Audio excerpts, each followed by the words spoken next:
군데밖에 모낭염이 안 생겼어. 네. 근데 모낭염을 터뜨렸어. 근데 그 고름이 옆에 묻었어. 그 모낭염이 또 생겨. 아마 그래서 번진다는 느낌을 받으신 분들이 분명히 있으실 거예요. 화장품을 사용하시는 것도 저는 반대하는 편이에요. 그렇게 하시잖아요. 다음날 모낭염 쫙 올라옵니다. 모낭염이 생겼을 때 그러면 압출을 해야 되나요?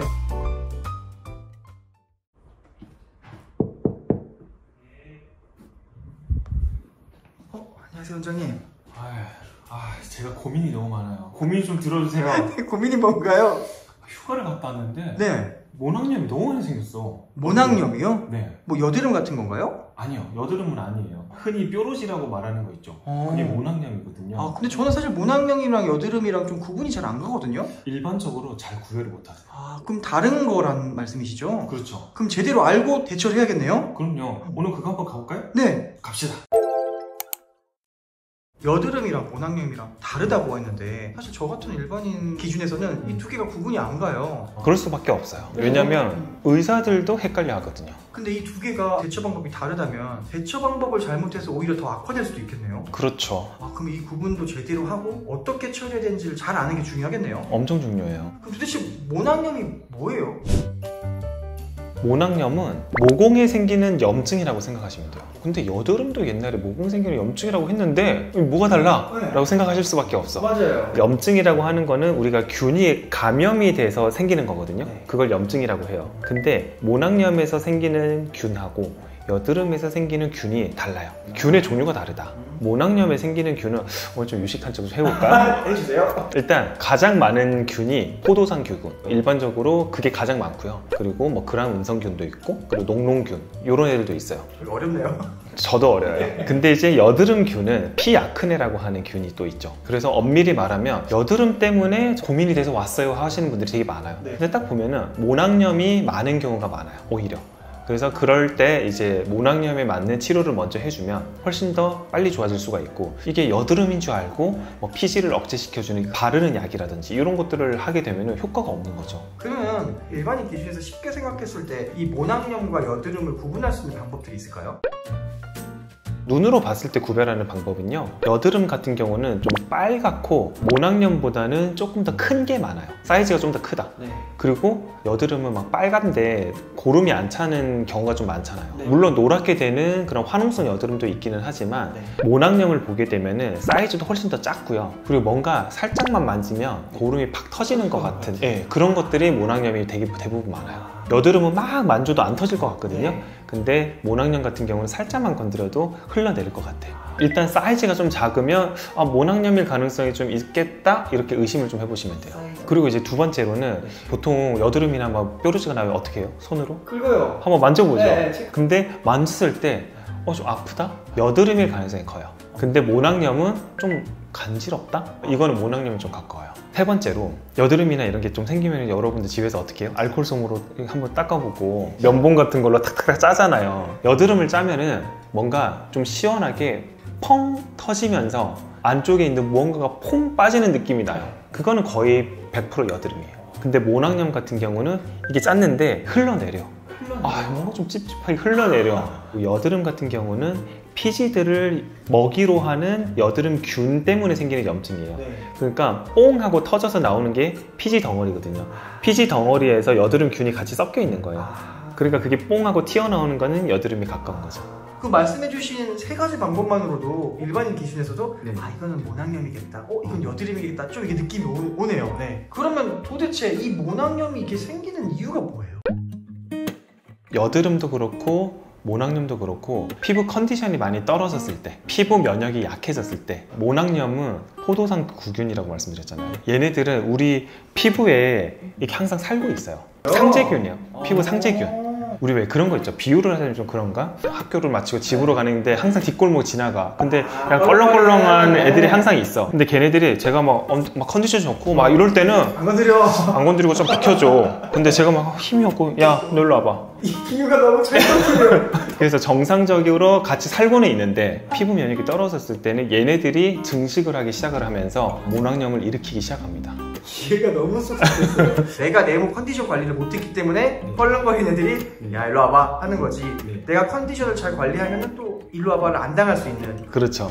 그러면 이 모낭염을 해결하는 혹은 예방하는 그런 홈케어 방법들이 있을까요? 물론 있죠.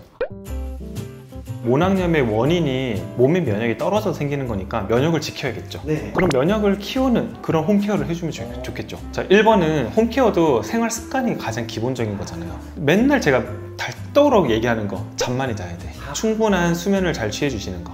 그리고 두 번째는 극심한 뭐 야간 업무 막 이런 걸로 스트레스를 너무 많이 받았어. 그런 것들이 다 피부 면역이나 몸의 면역이 좀 떨어지는 거예요. 그리고 이제 세 번째로 피부 자체의 면역이 좀 떨어지는 행동들이 있잖아요. 가장 최악은 선크림 바르고 화장하고 안 씻고 술 먹고 주무시는 거. 정말 최악의 조합이네. 그쵸, 그건 최악이죠. 그렇게 하시잖아요. 다음날 모낭염 쫙 올라옵니다. 우리가 뭐 대학생 때나 이럴 때 외적으로 잘 보이고 싶어서 화장이나 뭐 이런 거는 최선을 다해서 하고, 술을 마셨는데 에이 뭐 어때 하고 그냥 잘 때 다음날 가면 꼭 뭐가 낫더라고요. 그런 경우들 다 있으시네요. 네. 그렇죠. 그게 그런 이유 때문에 생기는 거예요. 맞아요. 피부 면역이 다 떨어지는 거예요. 피부 장벽이 다 약해지는 거. 그 다음 그 있잖아. 비타민 잘 챙겨 드시는 거. 이것도 도움이 많이 되네요. 이거 엄청 도움되죠. 그래서 우리가 아마 면역하면은 비타민 B, C 떠오르실 거예요. 그죠? 이런 거 잘 챙겨 드시는 것도, 그리고 음식도 당연히 음식도 골고루 잘 섭취를 해주고 영양 섭취 잘 해주시는 것도 피부 면역뿐만 아니라 몸의 면역을 좀 지키는 그런 행동들이죠. 좋은 영양소를 잘 공급하는 게 중요하네요. 그렇죠. 그리고 또 우리가 생각을 해보면 그런 것도 있어요. 남자분들 왜 면도하다 보면은 뭔가 트러블 많이 나시는 분들 혹시 있죠? 네, 저도 예전 면도할 때 그랬어요. 그쵸. 그게 왜 그러냐면 여기 면도를 하다 보면은 피부가 상처가 나겠죠. 그러면은 피부 장벽이 무너지는 거예요, 그쪽이. 그러면은 이때다 야 공격하자 그러면서 쫙 공격하면서 모낭염이 꽉 생기는 거예요. 이런 것들도 다 이제 어떻게 보면 홈케어 관리의 일환이라고 할 수가 있겠죠. 사실 들어보면 여기까지는 내 노력으로 할 수 있는 거잖아요. 충분히. 그럼요. 자, 그러면은 이런 이제 홈케어를 조금 더 구체적으로 우리가 어떻게 해야 되냐. 일단 세안을 좀 잘 해야겠죠. 피부 장벽을 지켜주는 세안. 제가 세안법 여러 번 얘기를 했어요. 그렇죠? 항상 화장을 하거나 좀 선크림을 두껍게 발랐을 때는 이중 세안 좀 잊지 마시고, 처음에는 기름막을 좀 벗겨주는, 노폐물을 좀 씻어주는 그런 오일 세안을 좀 해주시고, 대표적으로 뭐 클렌징 오일이라든지 클렌징 크림, 클렌징 반 같은 게 있잖아요. 그리고 두 번째로는 약산성 클렌징 폼을 이용을 해서 세안을 해주시는 거. 그거 두 번 세안 한다고 해서 이중 세안. 그렇게 관리를 해주시면은 되게 많이 도움이 되겠죠. 이제 여름이 거의 다 지나가기는 하지만 우리 땀 났을 때는 그때마다 폼 클렌징 세안하면은 오히려 피부 장벽이 망가지기 때문에 가볍게 물 세안 해주시고 수건으로 좀 닦아내시고 그 다음에 다시 선크림 바르시면 되죠. 그렇게 해주시면 되고, 그리고 이제 내 피부에 막 트러블이 나가지고 진정팩도 하고 영양분도 많이 바르고 하시는 분들도 많아요. 그쵸? 그게 크게 도움이 안 돼요. 엄청 악화가 되지는 않지만 어쨌든 큰 도움은 안 됩니다. 일단은 피부 장벽을 회복시켜주는 게 1번이거든요. 피부 면역을 회복시켜주는 게 1번이기 때문에 뭔가 좀 많이 과하게 하다 보면은 피부가 좀 뿔 수가 있어, 오히려. 피부 장벽이 불어버리면서 오히려 더 약화가 될 수가 있잖아요. 그렇기 때문에 너무 과한 화장품을 사용하시는 것도 저는 좀 반대하는 편이에요. 그래서 오히려 좀 가볍게 화장품을 좀 써주시는 게 훨씬 도움이 됩니다. 모낭염이 생겼을 때 그러면 압출을 해야 되나요? 모낭염은 대부분요 노랗게 고름이 져 있어요. 고름은 뭐다? 포도당 구균이랑 그다음 백혈구랑 싸워가지고 만든 시체다. 그럼 그 고름 안에는 얼마나 균이 많겠어요. 그럼 그걸 짰어. 근데 지금 피부 장벽이 다 망가져 있어. 내가 막 면도를 다 해놨어. 난도질을 다 해놨어. 10군데를 난도질을 해놨는데 다행히 2군데밖에 모낭염이 안 생겼어. 근데 모낭염을 터뜨렸어. 근데 그 고름이 옆에 묻었어. 그래서 다친 곳에 균이 또 감염이 됐어.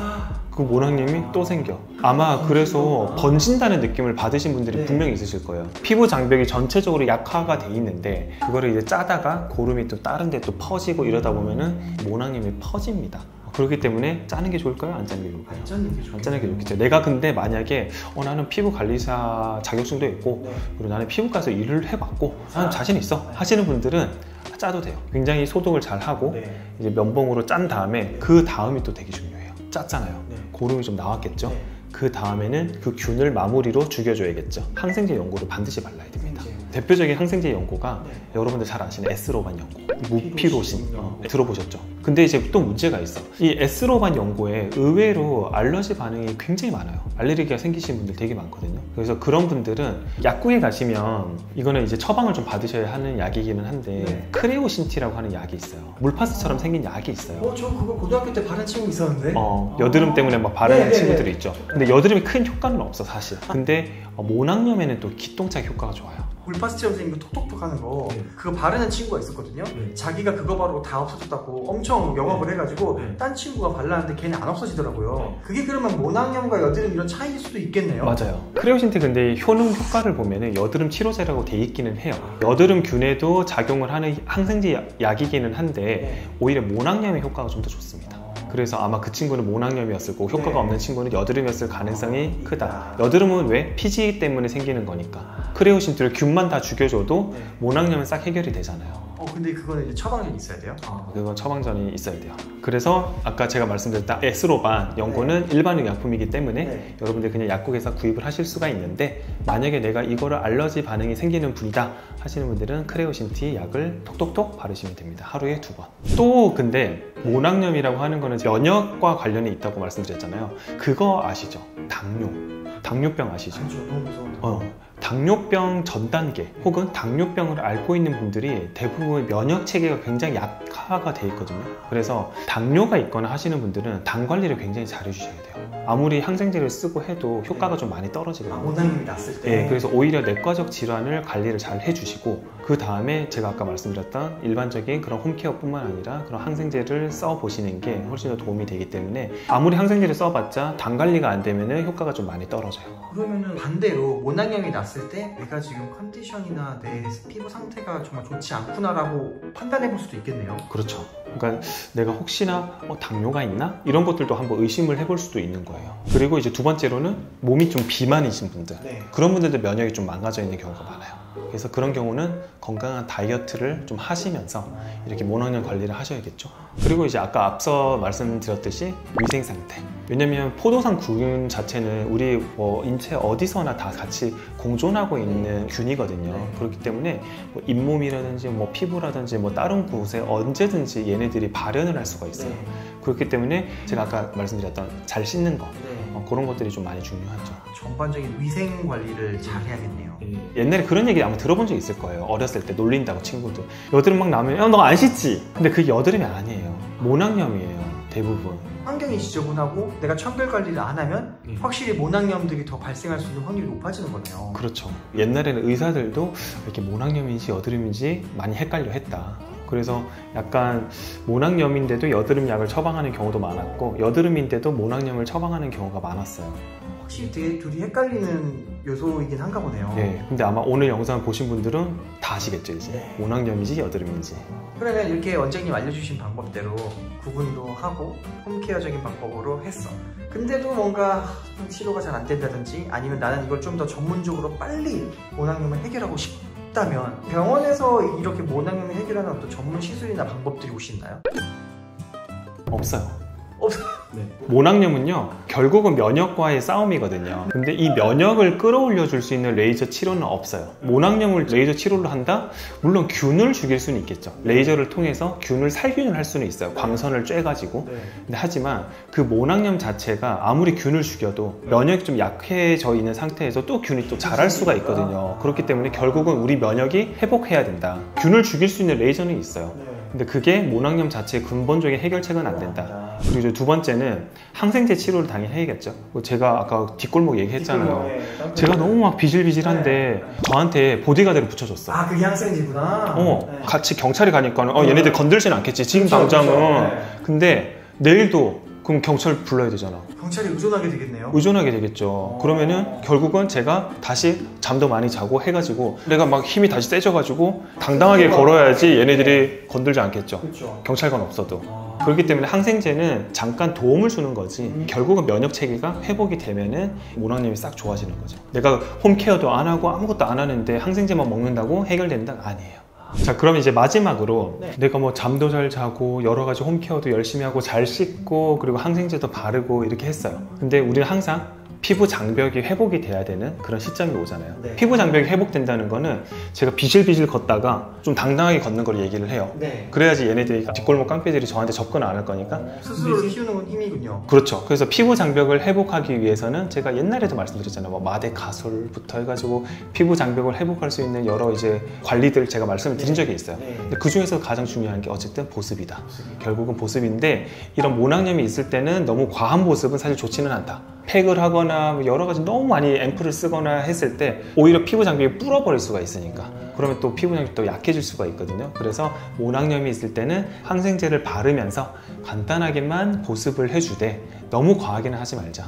그래서 그 보습 크림도 피부 장벽을 좀 도움이 될 수 있는 그런 보습 크림을 선택을 해주면 좋다. 사실 이게 들으면 좀 어려워요. 원장님이라면 모낭염이 생겼을 때 혹은 모낭염을 방지하기 위해서 어떤 크림을 좀 바르시겠어요? 저는 뭐 제가 만든 크림을 바르죠. 아, 원장님이 생각하기에 원장님 크림은 좀 과하지 않고 잘 맞나 보네요. 근데 사실 제가 만든 크림은 제가 좋아서 만든 크림이잖아요. 그렇죠. 저한테 최적화를 시킨 크림이기 때문에 저한테 잘 맞아요. 저한테도 잘 맞더라고요. 잘 맞는 분들이 있으면 좋죠. 네, 우리 코스모. 네. 근데 지금쯤 되면 또 구독자분들 중에서 써보신 분들 많을 거예요. 아마 많으실 거라고 네. 생각을 해요. 구독자분들 중에서도 사실 안 맞는 분들도 분명히 있을 거고 잘 맞는 분들도 계실 거고 하기 때문에 그래서 저는 이제 어쨌든 제가 중점으로 두는 거는 보습하고 피부 장벽을 빠르게 회복할 수 있는 그런 이제 성분들의 중점을 맞췄기 때문에 크림이 아니더라도 너무 과하지 않는 선에서 보습을 해줄 수 있는 제품들을 꾸준히 잘 발라준다면 모낭염을 예방하는 데 도움이 된다는 아, 얘기죠. 그럼요. 역시나 오늘도 피부 장벽 그리고 보습 이게 굉장히 중요하네요. 네. 여드름과 모낭염을 감별할 수 있는 여러 가지를 말씀드렸잖아요. 네. 뭐 아픈지, 뭐 생긴 게 어떤지, 퍼지는지 뭐 그런 것들을 잘 보셔가지고 모낭염이라고 한다고 하면은 치료 자체를 항생제와 피부 장벽 개선 쪽으로 가셔야 되는 거고 네. 이게 여드름이라고 한다고 하면은 피지를 억제시켜주는 약과 그리고 뭐 레이저 치료라든지 이쪽으로 가셔야 된다는 거예요. 약간 방향이 좀 다르잖아요. 네. 그래서 오늘의 가장 중요한 포인트는 그건 것 같아요. 여드름인지 모낭염인지 그거를 내가 집에서 감별을 할 수 있는지 그게 가장 중요한 포인트가 아닌가 싶습니다. 오늘 제가 말씀드렸던 모낭염 같은 경우는 가장 중요한 거는 어쨌든 나의 건강, 나의 면역 체계가 가장 중요하기 때문에 집에서 정말 사소하게 행동하고 있는 그런 안 씻는 거, 잠 안 자는 거, 술 많이 마시는 거, 술 먹고 안 씻고 주무시는 거 이런 것들이 있잖아요. 이런 것들이 되게 간단한 건데 이런 것들을 잘 지켜서 피부 건강을 회복할 수 있는 그런 쪽으로 가시다 보면은 모낭염도 쉽게 극복할 수 있지 않을까 싶습니다. 오늘 영상이 도움이 되셨으면 구독과 좋아요, 알림 설정까지 부탁드리고 내가 모낭염인지 여드름인지 구별이 잘 안 가는 그런 친구들을 위해서 오늘 영상을 공유해 주시면 대단히 감사하겠습니다. 오늘 영상 여기까지 할게요. 안녕.